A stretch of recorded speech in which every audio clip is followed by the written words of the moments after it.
حکومت نے تحریک لبیک پاکستان کے اوپر پابندی کا فیصلہ کیا اور یہ اینٹی ٹیررزم ایکٹ کے تحت پابندی عائد کی جائے گی، جس کے تحت کسی بھی تنظیم کو کالعدم قرار دیا جاتا ہے۔ کچھ کویسچن مارک ہیں، وہ اپنے شرکا سے بھی پوچھیں گے اور شاید جو لیگل ایکسپرٹس ہیں کیبنٹ اپروول ہو تو اس کی وضاحت کریں کہ تحریک لبیک پاکستان ایک سیاسی جماعت کے طور پر بھی رجسٹرڈ ہے اور انتخابات میں حصہ لیتی ہے، بلکہ جو ریسنٹ بائی الیکشنز ہوئے ہیں اس میں پی ایم ایل این اور پی ٹی آئی تو دو بڑی جماعتیں ہیں ہمارے پاس پنجاب کی سیاست میں، تو تیسرے نمبر کے اوپر پیپلز پارٹی کہیں نظر نہیں آتی۔ وہاں پر ٹی ایل پی کے امیدوار کو تیسرے نمبر پر ووٹ پڑتے ہیں 8-10 ہزار ایک حلقے سے۔ تو یہ کویسچن ہے بھی جس کا جواب واضح طور پر چاہیے ہوگا۔ سیاسی جماعت کو بھی بین کیا جا سکتا ہے لیکن اس کے لیے طریقہ کار تھوڑا فرق ہوتا ہے، تو اپنے شرکا سے اس کے اوپر بات کریں گے۔ لیکن کچھ ایسے سوالات ہیں جو ہمیں اپنے سیاسی طور پر بھی اور ہماری اسٹیبلشمنٹ کو بھی جن کا جواب دینا چاہیے۔ ایک زمانہ تھا جب جہاد افغانستان چلتا تھا اور ہم نے امریکہ اور ویسٹ کے ساتھ مل کر سوویت یونین کے خلاف افغانستان کے اندر ایک بہت بڑا جہاد لڑا۔ اس کو جہاد اس لیے کہا جاتا تھا کہ اس وقت امریکہ اور مغربی دنیا اس کی سپورٹ کرتی تھی۔ ہماری سرزمین کو ٹریننگ گراؤنڈ کے طور پر لانچ پیڈ کے لیے استعمال کیا گیا۔ بعد میں امریکی نکل گئے تو وہی جو جہادی تھے وہ ہم نے ان کے سر پر ہاتھ رکھ لیا۔ 9/11 کے بعد وہ سارے دہشت گرد بن گئے۔ تحریک لبیک پاکستان، اس کے بھی 2-3 ایپیسوڈز دیکھیں ہسٹری کے اندر تو تحریک نفاذ مصطفیٰ اور اس طرح کی مختلف وقتوں کے اندر مختلف طریقے سامنے آتی رہیں۔ ایک تو پاکستانی قوم ہو یا مسلمان دنیا میں کہیں پہ بھی بستا ہو، ایک بنیادی اصول ہے اور میرے خیال میں وہ اتنا دلوں کے قریب ہے ہر مسلمان کے کہ اس کے اوپر دو رائے کی گنجائش نہیں ہے۔ وہ ہے فائنلٹی آف دی پروفیٹہڈ، ختم نبوت۔ اس کے اوپر جب بھی کوئی ادھر سے ادھر ذرا سا بھی کرنے پڑے گا، ایک لائن ادھر سے ادھر کسی لاء کے اندر چینج کرنے کی کوشش کرے گا تو اس کے اوپر رد عمل آئے گا۔ اس تنظیم کی بھی ابتدائی طور پر رد عمل جو تھا انہی موضوعات کے اوپر سامنے نظر آیا۔ کوئی الیکشن لاء امینڈ کرنے لگے ہیں تو وہاں آ گیا، کوئی حلف نامے میں تبدیلی کرنے لگے ہیں تو وہاں آ گیا۔ پی ایم ایل این کے دور میں بھی ہوا اور پھر ریسنٹلی پاکستان تحریک انصاف کی حکومت کے دوران بھی ایک کمیشن کی تشکیل کے موقع کے اوپر ہوا۔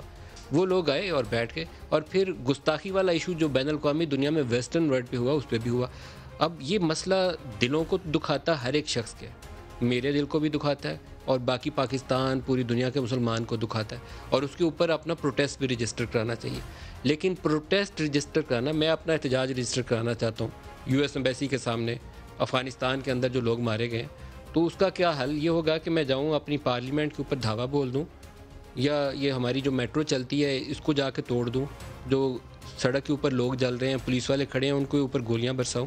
یہ اس کا حل نہیں ہو سکتا۔ یہ میرے بندے ہیں، ہماری پراپرٹی ہے، میرے اور آپ کے ٹیکسوں سے بنی ہوئی یہ چیزیں ہیں، تو میں اپنے گھر کو، کوئی بھی ذی شعور آپ اپنے گھر کو آگ نہیں لگائیں گے، تو ہمیں ساروں کو یہ بات سوچنی چاہیے کہ یہ ہماری چیزیں ہیں، ہماری پراپرٹی ہے، ہمارے ٹیکسوں سے یہ ملک بنا ہے، ہم اپنی چیزوں کو اپنے ہاتھ سے کیوں جلا رہے ہیں؟ پولیس والوں کو مارا گیا اور یہ پہلا موقع بھی نہیں تھا۔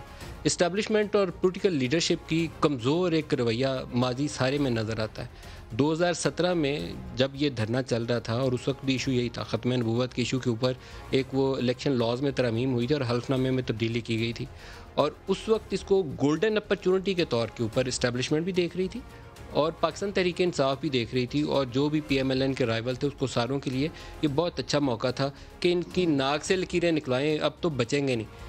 پہلا جو ایگریمنٹ سائن کیا گیا تھا ٹی ایل پی کے ساتھ، وہ احسن اقبال کے دستخط سے، اور اس وقت کے جو ڈی جی سی تھے، آج کل وہ سربراہ ہیں اس ادارے کے، جنرل فیض کے دستخط کے ساتھ انہوں نے ایشورنس کے طور پر، کیونکہ ٹی ایل پی کسی سیاسی شخص کو اس قابل نہیں تھی سمجھتی کہ اس کے دستخط کے اوپر یقین کر لے، تو ان کے دستخط کروائے گئے تھے کہ آپ گارنٹی کے طور پر یہاں دستخط کریں۔ یہ وہ صورتحال تھی کہ جب وہ ایگریمنٹ کیا گیا اور پھر احسن اقبال کو گولی ماری گئی۔ احسن اقبال کی والدہ کا باقاعدہ جو زیادہ دور میں ترامیم ہوئی تھی اس کے اندر ان کی والدہ کا ایک رول ہے، لیکن اسی احسن اقبال کو گولی ماری گئی۔ پھر دوبارہ آپ اس کو تھوڑا سا آگے فاسٹ فارورڈ کر لیں، ویسے اس وقت شاہد خاقان وزیر اعظم تھے، اور اسٹیبلشمنٹ اور پولیٹیکل جو گیمنگ ہے نا وہ پاکستان کو بہت نقصان پہنچاتی ہے۔ بڑی تعداد میں پنجاب پولیس موجود تھی پنڈی میں، اور پرائم منسٹر کہہ رہے تھے کہ موو کریں، اور پنجاب پولیس گریزاں تھی۔ پھر یہ معاملہ ہائی کورٹ میں بھی گیا، باقی جگہوں پہ بھی گیا، کوئی اچھا نتیجہ نظر نہیں آیا۔